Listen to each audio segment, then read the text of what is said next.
Me, what's very worrisome about the right to life groups is that right to life essentially doesn't believe that people should have their own moral compass.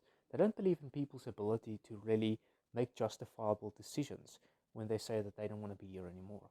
Now, there's a couple interesting caveats to global movements right now that are striking to people who believe in exercising their own will and rights, particularly in the right to die movements. Now, what happens is every time you have somebody who believes or who had a family member who suffered from terminal cancer, say, and then go on strike and say that, well, we want the right to die to be enacted and respected by the government and the officials, you would have opposing groups who start to toy basically, or wear the pom poms, who say, well, these people are under the illusion of wrong perception.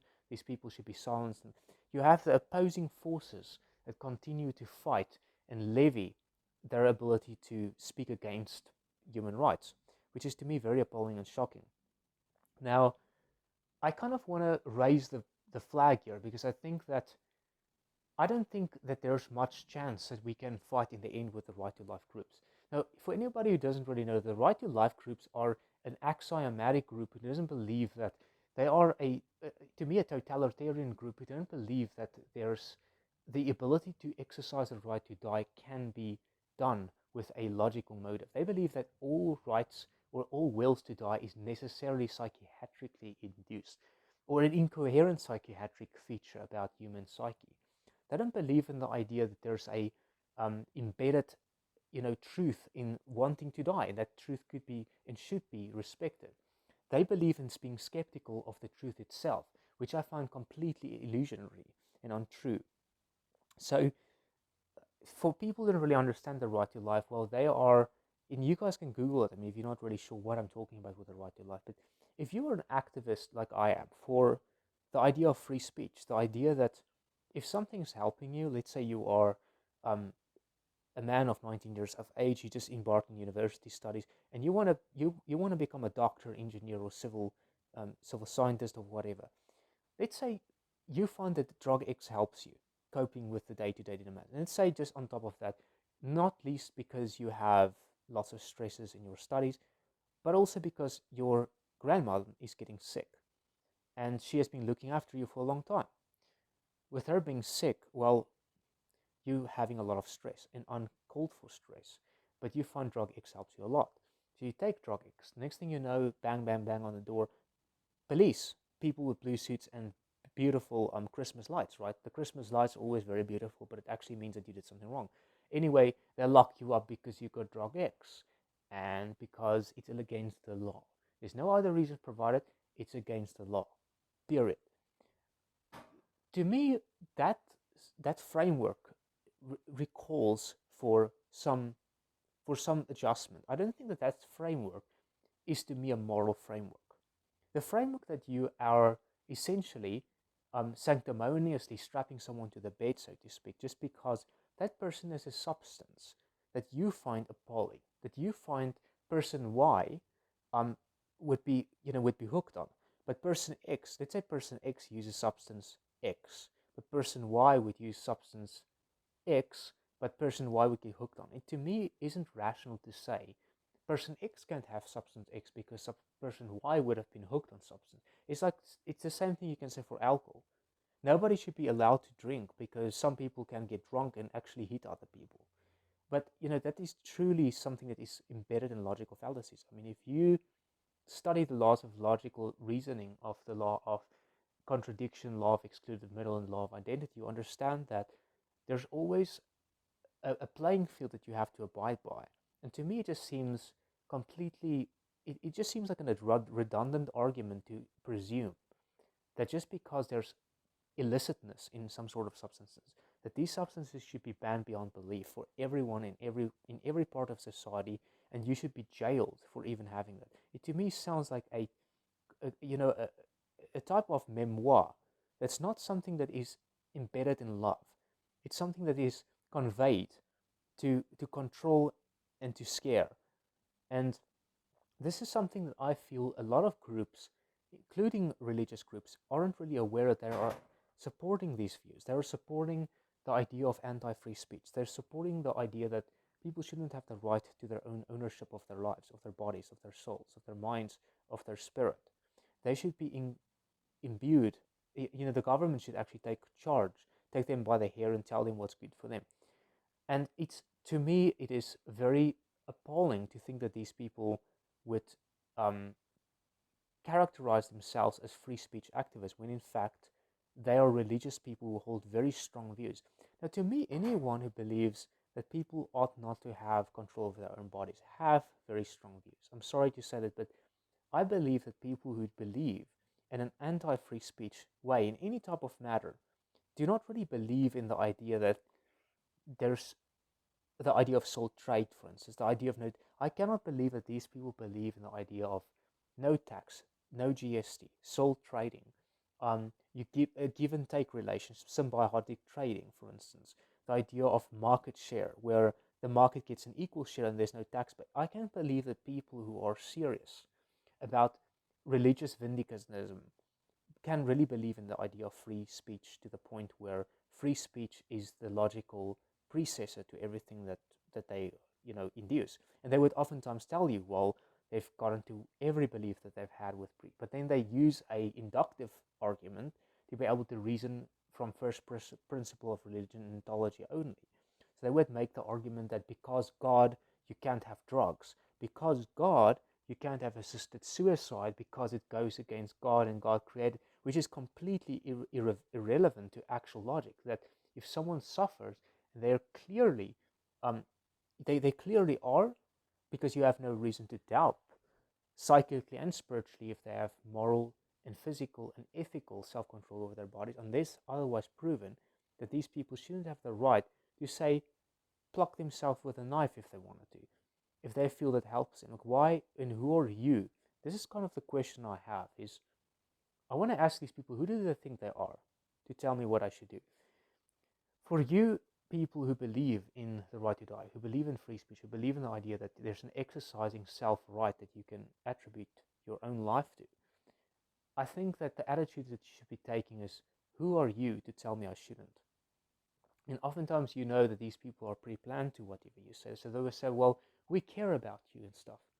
And this is a very difficult counterback that you can give them, because if people say things like they care about you, it's oftentimes slaughtering and laughingly that they say this.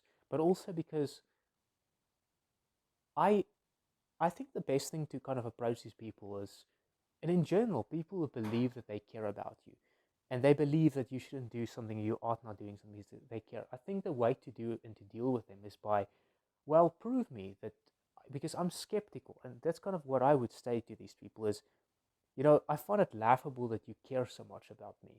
I find it I find it very hard to believe, and kind of just repeat that. And I think even in the case where religious zealots come up to you and say, they know the path to righteousness and stuff, I think the attitude that you should be taking is a very laid back attitude of, well, you seem to have the answer, so I'm really convinced that, you know, keep pressing these people. I think the way to kind of deal with these people, they are obviously very, they're psychedelically infused.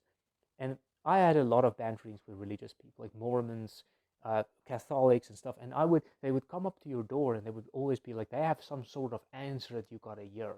And it's like you're just standing there, and you're just like, okay, fair enough. I just want to see if you can convince me, because I'm not really convinced right now that you are really who you say you are. And then eventually, these people will freak off, and they will just walk away because they can't convince you. And the thing is, you actually remain superior because you're standing at the door and you want answers. You're pressing for answers with what these people can't really tell you. They seem to come with an answer, almost like a scientific artifact that they want to prove you, but they can't. And when you don't believe it, I mean, these people get angry at you. They say, well, you don't have faith in what they say, and you don't have belief, and there's something wrong with you, and they have all sorts of stories. But the same should be said for pro-lifers. People who believe that, people who believe in this idea of the embedded inability to achieve self-control. The skepticism to the idea that someone could possess the right to no longer be, and that right, and that thinking pattern could be malleable, or malleable to truth, can can potentially provide a response to truth, maximal response to truth, instead of saying that that way of thinking is necessarily dormant and should be ostracized, if you know what I'm saying. For instance, I don't believe that, yeah, and that's kind of just what I kind of lost my track of thought here, but this is just what I think is. I think we live in a world where people want to we live in a hero paradise where everybody wants to be a hero, and that's human nature. Human nature is that people want to believe that they have some control over other people, and I really don't think that religious people and religious groups as far under think about themselves as very uh, in a sense arrogant, but also control freaks. I don't think they think of themselves like that, but I think this is nothing less than being a control freak, because what you see in a lot of religions and a lot of people who seem to try and control you, even if it's your landlady trying to knock on your door to try and see what you're up to, there's a sense of control in people who are idle-handed. They sometimes say that the devil is the father of idle-handedness, and this is the case with people who are idle-handed. As they find things to do, they gossip, they start to do evil because they got nothing good to do anymore. And this is what you see with the government. This is what you see with pro-lifers. Many of these people, you got to understand, there's nothing that restricts someone from restricting other people. Let's say to use a drug or abuse something or die. Or there's no reason these people ought to necessarily not restrict somebody who they believe should be living. So no one's going to throw someone in jail for saying restricting somebody by committing suicide and jumping off a bridge. The person jumping off a bridge would have to face a catastrophic consequence of their thought patterns. But the person trying to restrict them don't have to face them. They can walk away scot-free, and that's always been the case. But unfortunately, it's the other person will get the short end of the stick in the end. So this to me is just what human nature is. We are a collective species, and we believe that we know better than one person who, say, have an alternating opinion. And we believe we hold the maximal truth. Because if everybody thinks so, it's right, right? That's what we think. Unless it's actually wrong. But anyway, so this is kind of what the thought patterns follows of people who believe in the cult of the pro-lifer. And I had a difficult time trying to descriptively explain who this person is that calls themselves a pro-lifer or herself a pro-lifer. Like, where's the background of this individual? What causes them to be so anti-suicide to the point where they believe it's the ultimate evil is to leave this life. The ultimate evil. Like, there's no reason to ever leave this life. Like, what equipped someone? It's almost to me like a psychopathy.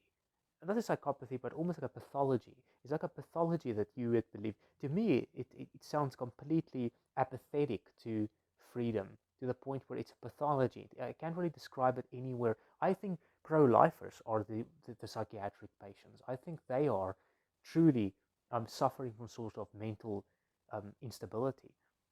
Because to posit the statement that you are skeptical of someone's rights to say that they don't want to longer want to live on this earth is to me a very extreme statement. And you might be very, you might differ in opinion, but if you have a very good, or you have a very good counter argument to what I said, I would like to hear it. Like, I would like to hear pro-life. I would like to hear pro-lifers coming out and show me how they are not communists. Show me how the hell they truly, they truly believe that they hold the ultimate power, and they should hold the ultimate power in everybody's lives, and they think that everybody is better off alive. I want to see arguments for that. I want to see how people come out and say this is baloney. People are always better off living, and they're always worse off. I want to see proof that people are always worse off. People are always worse off dying, and that every death is necessarily something that should be best avoided.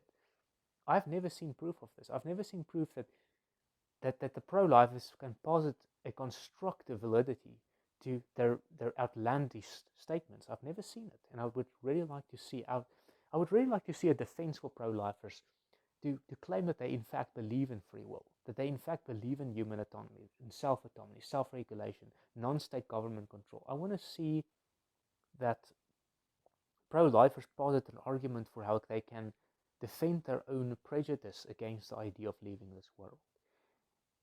And as with claiming that how their religion can give a good logical constructive inference to why people should actually stay in this world, I would like to see pro-lifers respond and give me quite conclusive reasons why they believe that through logical impedance, of course, that it's always better to live than to die, and it's never okay to leave this earth.